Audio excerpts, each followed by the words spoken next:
सुप्रभात विद्यार्थियों, आप सभी का कक्षा 7 के अंतर्गत हिंदी अध्ययनशाला में स्वागत है।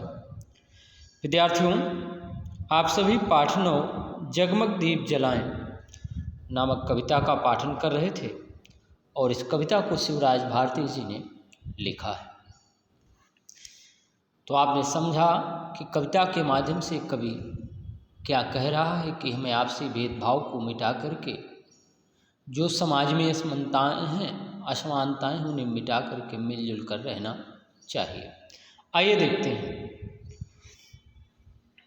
Question of the day. विद्यार्थियों, आज का क्वेश्चन ऑफ द डे है, तो आज का नहीं है, पिछले दिन दिए गए थे और काफ़ी बच्चों ने तो प्रश्नों के उत्तर सही किए हैं और कुछ बच्चों ने गलत भी किए। तो पहला है, अंधकार का विलोम क्या होगा? तो अंधकार का विलोम आपको मालूम है उजाला या प्रकाश होगा। क्या होगा? उजाला या प्रकाश होगा। दूसरा प्रश्न था कि कब शिवराज भारती को किस बाल साहित्य पुरस्कार से सम्मानित किया गया था? विद्यार्थियों, इस प्रश्न का उत्तर था जवाहरलाल नेहरू बाल साहित्य पुरस्कार। यह प्रश्न आपसे तब भी पूछा गया था जब पाठ 1 पढ़ रहे थे और वहाँ पर भी इनका जीवन परिचय आपने पढ़ा था। पढ़ने के बावजूद भी काफ़ी बच्चों ने गलत उत्तर दिए थे। अगला प्रश्न है कि दुनिया, विश्व, जगत किसके पर्यायवाची शब्द हैं? तो विद्यार्थियों, आपको मालूम होगा कि यह सभी संसार के पर्यायवाची शब्द हैं। किसके? संसार के पर्यायवाची शब्द हैं। अगला प्रश्न है कि एकता दिवस कब मनाया जाता है? तो एकता दिवस जो है विद्यार्थियों 31 अक्टूबर को मनाया जाता है, यानी 31 अक्टूबर को मनाया जाता है। ठीक, 31 अक्टूबर को मनाया जाता है। इसके बाद लास्ट प्रश्न था जगमग दीप जलाएं कविता किसने लिखी थी? विद्यार्थियों, इस कविता को शिवराज भारती जी ने लिखा था। आइए आगे देखते हैं कल्पना तथा अनुमान। कल्पना तथा अनुमान के अंतर्गत प्रश्न था कि आपके अनुसार मन से मन का दीप जलाने का क्या अर्थ है? तो मैंने आपको बताया था कि मन से मन का दीप जलाने का तात्पर्य यह है कि हमारे मन में किसी के प्रति, यानी किसी ने अगर हमारे साथ गलत व्यवहार किया है तो उसके प्रति हमारी जो गलत धारणा है, घृणा की, नाराजगी की, ईर्ष्या के, द्वेष की जो भावनाएं हैं, अगर वह माफ़ी हमसे मांग रहा है तो हमें उसे क्षमा कर देना चाहिए। क्यों? क्योंकि जब हम ऐसा करेंगे तो क्या होगा? आपसी में विश्वास की डोर बढ़ेगी, एक दूसरे के सहायता के लिए आगे बढ़ेंगे और एक दूसरे के दुख दर्द को समझेंगे। तभी मन से मन का दीप जल सकता है। अगर इन्हीं भावनाओं को लिए रहेंगे तो क्या होगा? उन्हीं भावनाओं में क्या रहेंगे? जलते रहेंगे। इसलिए मन से मन का दीप जलाने का अर्थ है कि दिवाली के त्यौहार में केवल प्रकाश ही नहीं बल्कि हमारे मन में जो गलत भावनाएं, गलत विचार हैं, ईर्ष्या, द्वेष, घृणा, नाराजगी, बदले की भावना आज सभी को जला दें और एक दूसरे के प्रति सहयोग की भावना को लेकर के आगे बढ़ें तथा विश्वास की डोर को आगे बढ़ाएं तथा जीवन में दूसरों के नया सवेरा लाएं। अगला था कि दीन दुखियों की सहायता करने के लिए आप क्या क्या कर सकते हैं? तो विद्यार्थियों, आपने बताया था अब दीन दुखियों की सहायता के लिए क्या क्या कर सकते हैं। तो सब व्यक्तियों की अलग अलग समस्याएं होती हैं, तो सहायता करने के लिए हमें उनकी समस्याओं को जानना होगा और उस समस्या के आधार पर उनकी सहायता करेंगे। अब जैसे कोई भूखा है तो उसे भोजन देंगे, किसी को कपड़े की ज़रूरत है तो उसे कपड़े की व्यवस्था कर सकते हैं। जो बच्चे हैं जिन्हें पढ़ने की व्यवस्था नहीं हो पा रही, माता पिता नहीं है या किसी कारण से माता पिता के पास धन नहीं है, तो उनके लिए शिक्षा की व्यवस्था कर सकते हैं। जिनके पास घर नहीं है रहने के लिए, अगर हमारे पास व्यवस्था बन रही है तो उन्हें घर की भी व्यवस्था कर सकते हैं। तो आदि तरह तरह की व्यक्तियों की समस्याएं हो सकती हैं और उनकी समस्याओं के आधार पर हम उनकी मदद कर सकते हैं कि समस्याओं को जाने और जानने के पश्चात किसी दुखियारे के दुख को दूर करके उसे खुश या प्रसन्न कर सकते हैं। तो इस तरह से इस प्रश्न का उत्तर आप सभी ने दिया था, बहुत अच्छे उत्तर दिए थे। आप अपने हिसाब से लिख सकते हैं और हमने कमेंट्स के माध्यम से पोस्ट भी किया है, आप वहाँ पढ़ भी सकते हैं। अच्छा, अब प्रश्न था मूल्य आधारित प्रश्न कि समाज में समानता लाने के लिए आप कौन कौन से कदम उठाएंगे। तो इस प्रश्न का उत्तर लिखने से पहले हमें यह जानना होगा कि समाज में असमानताएं क्या हैं। असमानताएं क्या हैं? तो जैसे लैंगिक असमानता हो गई, ऊंच नीच की असमानता हो गई, अमीर गरीब की असमानता हो गई, जाति धर्म की असमानता। अब लैंगिक पहले समझते हैं लैंगिक असमानता क्या है। तो लैंगिक असमानता का तात्पर्य विद्यार्थियों यह है कि आपने सुना होगा कि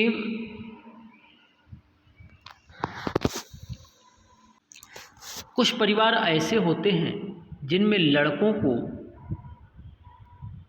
लड़कियों की अपेक्षा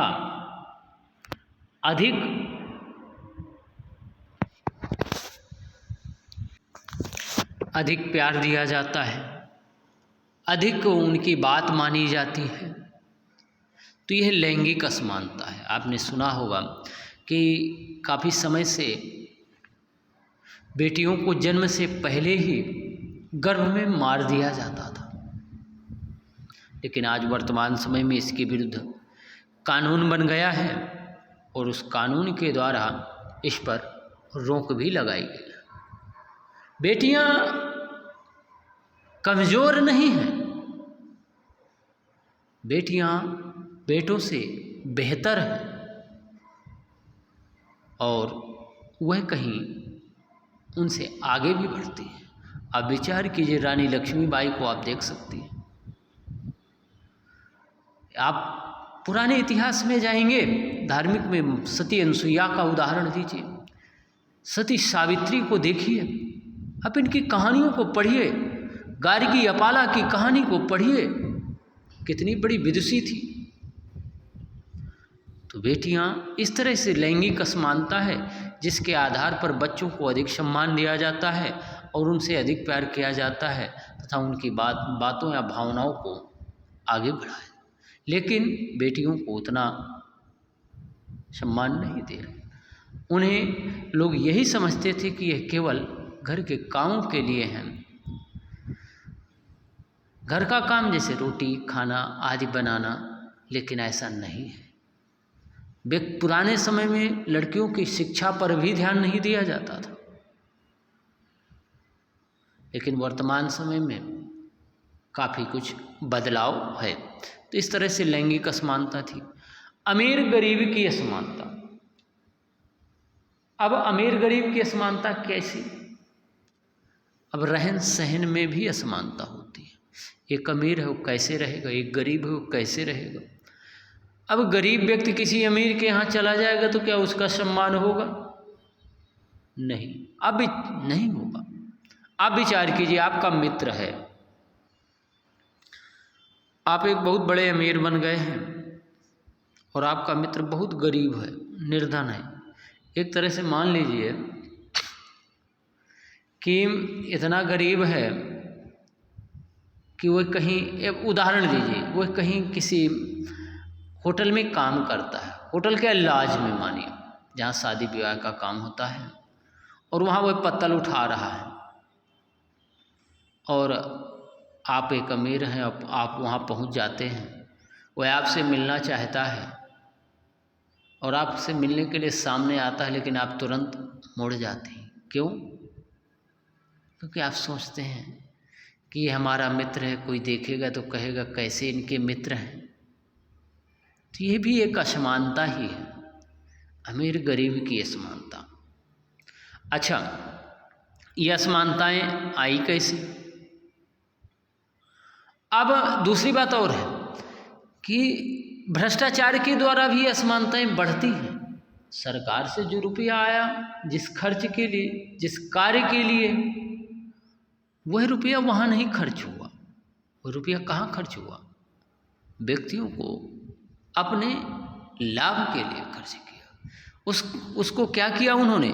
घोटाला कर दिया, उसका गबन कर दिया। उन्होंने इस पैसे को जितना लगना चाहिए था उतना नहीं लगाया, रख लिया। अब रोड बनने, सड़क बनने के लिए पैसा आता है, क्या होता है विद्यार्थी? होता यह है कि सोचते हैं अच्छी रोड ना बनाई जाए। क्यों? क्योंकि अच्छी बना देंगे तो फिर जल्दी ख़राब नहीं होगी, जल्दी ख़राब नहीं होगी तो हमारी रोजी रोटी कहाँ से चलेगी? ये ठेकेदारों का वो होता है। अगर जल्दी ख़राब हो जाएगी तो फिर दोबारा पैसा पास होगा। तो ये भी अब इस तरह से जब सही काम में पैसा नहीं लगेगा तो क्या होगा?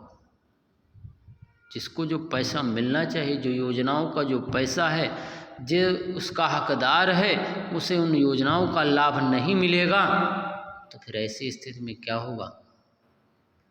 गरीब गरीब रहेगा, अमीर अमीर होता चला जाएगा, शोषण होता रहेगा। इसी तरह ऊंच नीच की असमानता है, जात पात की असमानता है। जात पात समाज में जाति पात की भी असमानता है। कहते हम ऊंची जाति के, हम उनके यहाँ। देहातों में अधिकतर ऐसा है कि भोजन करने में भी ऊंच नीच जाति के आधार पर भोजन करने में भी कतराते हैं, भोजन नहीं करना चाहते। लेकिन अब तो काफ़ी कम है, लेकिन पुराने समय में ऐसा ज़्यादा था।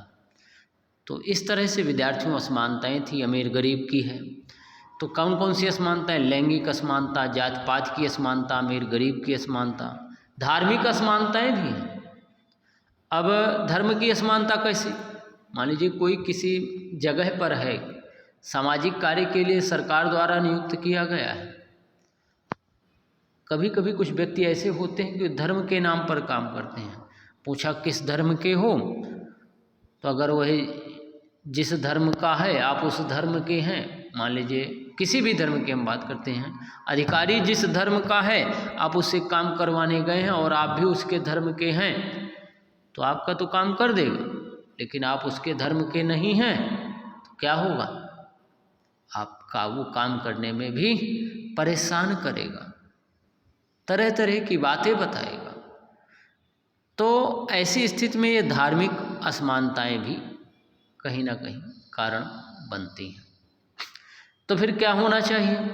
तो इस आधार पर भेदभाव, धर्म के नाम पर भेदभाव नहीं होना चाहिए।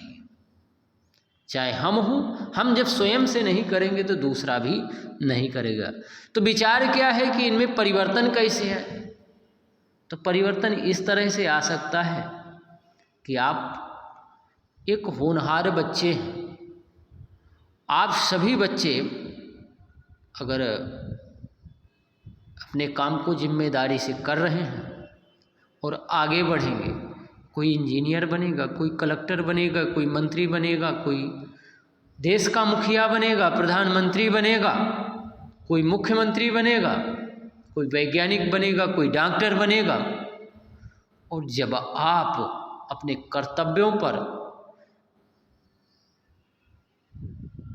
कर्तव्यनिष्ठ रहेंगे, इस तरह के विचारों को अपने आसपास खटकने नहीं देंगे, तभी बदलाव आ सकता है। तो आप बात को हमारी समझ गए होंगे।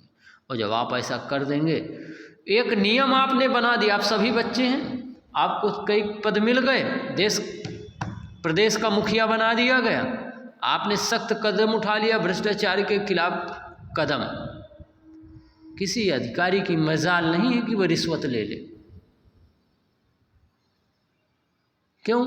क्योंकि पैसा नीचे से नहीं, पैसा ऊपर भी जाता, तब शोषण बंद होगा, गरीब का शोषण नहीं होगा। आइए आगे देखते हैं। घर, परिवार व समाज में शांतिमय वातावरण कब होगा?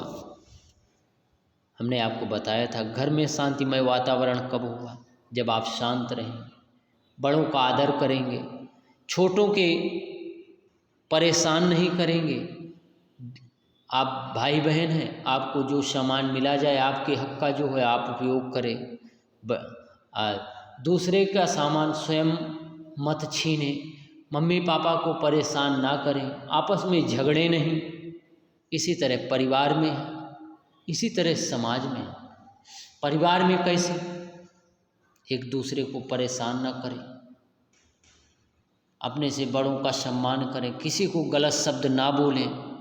अपने परिवार में चाचा, अपने आपके बड़े भाई हैं, परिवार के अन्य भाई हैं, तो उनसे भी ना लड़े ना झगड़े।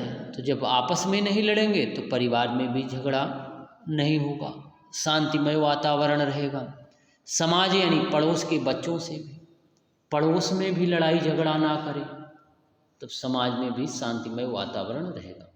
यह विद्यार्थियों एक आपको सोचने के लिए दिया गया है, यह एक उत्तर नहीं है। उत्तर आप स्वयं से सोच करके लिखेंगे। हमने एक केवल संकेत दिया है, आपको इशारा बताया है कि उत्तर किस तरह से लिखना है, बल्कि आप समझ गए होंगे। विद्यार्थियों इस तरह से इन प्रश्नों के उत्तर करना है। और तो आज का लेखन कार्य केवल, तो विद्यार्थियों आपने समझा इन प्रश्नों के उत्तर। तो आज का कार्य है कि कल्पना तथा अनुमान व मूल्य आधारित प्रश्नों को अभ्यास पुस्तिका में करना है। आप सभी पाठों को ध्यान से पढ़ेंगे, समझेंगे। अच्छा, एक बात और, जो कमेंट्स के माध्यम से प्रश्न पूछे जाते हैं, उत्तर आप सभी जरूर दिया करें। उन प्रश्नों के उत्तर देने से आपके विचार बढ़ेंगे, सोचने की क्षमता बढ़ेगी, लिखने की लेखन कौशल भी मजबूत होगा। इस वजह से प्रश्नों के उत्तर जरूर दें। धन्यवाद, बाय, फिर मिलेगा।